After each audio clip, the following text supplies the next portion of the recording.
লাইনের ব্যবসা করা কি জায়েজ হবে? উত্তর হলো যে ডিশ লাইনের মাধ্যমে কেউ যদি ভালো কোনো চ্যানেল নেন, যে চ্যানেলে কোরআন তেলাওয়াত আসবে, বাচ্চাদের জন্য কোনো কিছু থাকবে, হারাম কিছু থাকবে না, তাহলে সেটা জায়েজ হতে পারে।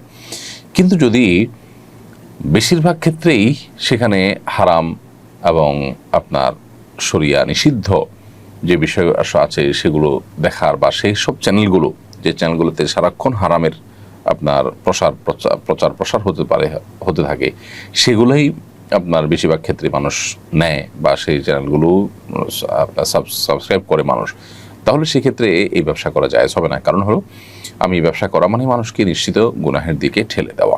অনলাইনের বিজনেস অর্থাৎ নেটের বিজনেসটা এর চাইতে কিছুটা ব্যতিক্রম। কারণ হলো, নেটের বিজনেসে আমরা জানি যে সাধারণত নেট জিনিসটাই হলো এরকম যেটা দিয়ে সব রকম কাজ করা যায়, ভালো মন্দ সব অপশন আছে। আর ডিশ লাইনের ব্যবসাটা হলো যে ডিশ লাইনের আপনার যে চ্যানেলগুলো আপনি তাকে সাবস্ক্রাইব করে দিবেন, বেশিরভাগ ক্ষেত্রেই এগুলো সব চ্যানেলগুলো সেট করে দিতে হয়, সেখানে আপনাকে দিতেই হবে হারামগুলোকে সেট করে।